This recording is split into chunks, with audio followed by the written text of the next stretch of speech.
তো মিস্টার অটোওয়ালা, তোমার ভাড়া কত আসছে? আপনি খুশি হয়ে যা দিবেন। আরে খুশি হয়ে তো ভাড়া দেন যায় না। ভাড়া কত? 50 টাকা। 50 টাকা। তুমি খুব ভালো চালাইছো, এতগুলা খাতা খুন্দের উপর দিয়ে চালাই নিয়ে এসছো, কিন্তু কোনো জাকুনি তো না। এই কারণে আমি খুশি হই, আরো 50 টাকা বাড়াই দিলাম। ধরো। না ভাইজান, আমার 50 টাকাই দেন। আর রাখো মিয়া, 100 টাকা রাখো। আরে 50 টাকা ভাড়া তুমি বেশি দিতেছো কেন?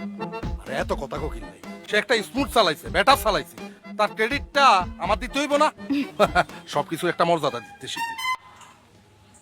আচ্ছা, তোমার পোশাক আশাক আর চেহারা সুরত দিয়ে তো এই এলাকার মনে হয় না। তোমার বাড়ি কোনায়? ভাইজান, আমার বাড়ি ঢাকায়। আরে কি কো, মানচেট গ্রামে তুই ঢাকা সোজা অটো চালাই বেলাই, আর তুই ঢাকা তুন গ্রামে চালাইছো অটো চালাইতে কোন? এর কারণ কি? আছে ভাইজান, একটা কারণ আছে। কি কারণ করছে? প্রেমের টানে আসছি।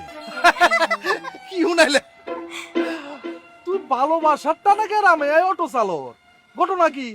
কেন ভাইজান শোনেন নাই? মানুষ বিদেশ থেকে প্রেমের টানে বাংলাদেশে চলে আসে। এই তো কয়েকদিন আগে আমেরিকা থেকে প্রেমের বিশাল আসলো, আবার ইতালি থেকে নোয়াখালী আসলো। আমিও সেরকম ঢাকা থেকে প্রেমের টানে এই গ্রামে আসছি। আরে হইছে চলো আরে তাড়াতাড়ি রাখো, চলো। ছাড়ো। ব্যাপারটা খুব ইন্টারেস্টিং লাগে। তুই পড়ালেখা করতে করছিস?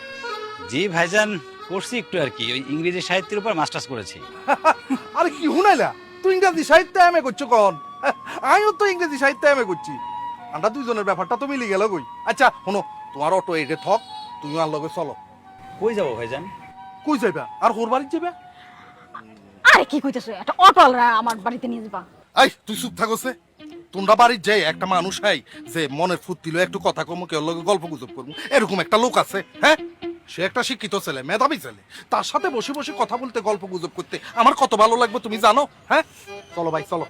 ভাইজান আজকে থাক, অন্যদিন যাব। আরে তোমারে এতবার করে রিকোয়েস্ট দিছি, তুমি আর লগে চলো, এত কথা কইও না। আরো ভাইজান আমি গেলে ঝামেলা হবে, দরকার নাই। কোনো ঝামেলা হইতো না কোনো মিয়া। আর হোর হইলো অত্র এলাকার হাই স্কুলের হেডমাস্টার, বুঝতে পারছো নি? দুইবার চেয়ারম্যান ইলেকশন করি বিপুল বুটে জয়লাভ করছে, সে এখন রানিং চেয়ারম্যান। তুমি যদি তার সাথে পরিচয়, তোমার ভাল লাগবো, সেও যদি তোমার সাথে পরিচয়, তারও খুব ভাল লাগবো। এত কথা কইও না, চলো। ও আপনি চেয়ারম্যানের জামাই? ভাইজান তাহলে থাক, অযথাই একটা ঝামেলা পাকাবেন, কিন্তু সমস্যা হয়ে যাবে। থাক। কোনো তোমার উপরে কিন্তু আমি এবার কিন্তু আই চাইয়েন না ব্যাপারটা। তোমার মতো একটা মেধাবী ছেলের উপরে যদি আমি মাইন্ড করি, আর নিজেরও খারাপ লাগবে, বুঝছো নি? এত কথা বাড়াইও না, আমরা দুইজন বলতেছি তোমারে, তুমি আমার লগে চলো। তুমি এবার এতে যাই অন্তত এক কাপ চা হইলেও খাই, ঠিক আছে? চলো। আরে আবার কথা কয়, তুমি দেখতেছো না তাকে আমি কনভিন্স করার চেষ্টা করতেছি? হ্যাঁ ভাই কথা বাড়াইও না, চলো আমি ব্যাগ লয়ে যাইতেছি। উইলিয়াম শেক্সপিয়ার যদি জানতো তার সাহিত্য বড়ি একটা ছেলে টানে অটো চালাইতেছে, সে খুশিতে আসতে আসতে আসতে আসতে নোয়াখালীতে লাইভ চলে আসতো। ভাই আসো। কি অদ্ভুত একটা কাণ্ড!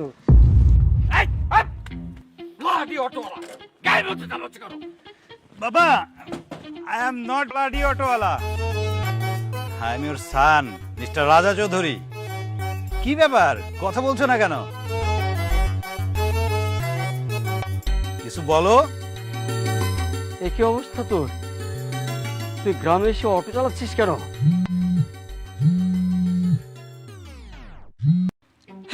রাজার মা তুমি দেখে যাও, সর্বনাশ হয়ে গেছে আমার, সর্বনাশ।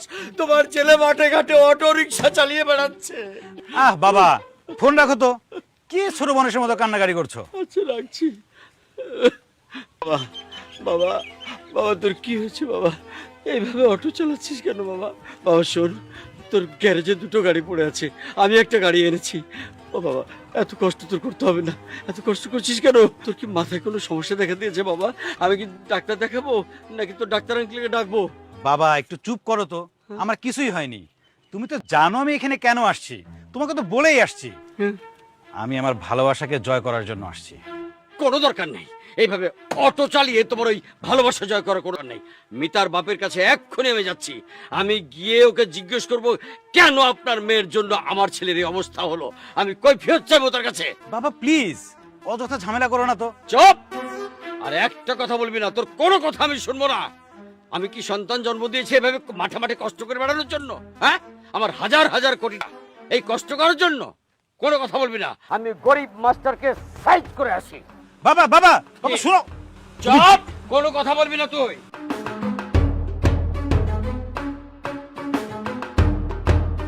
বাবা কথাটা তো শুনে যাই যা।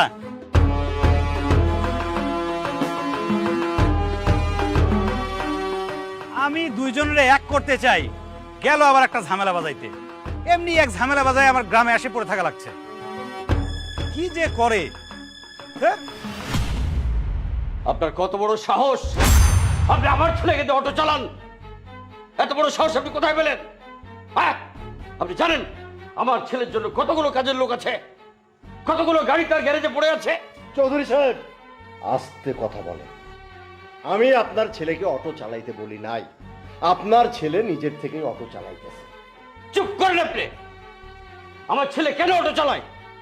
আপনার মেয়ের জন্যই তো। আপনি আর আপনার মেয়ে হচ্ছেন যত নষ্টের গোড়া।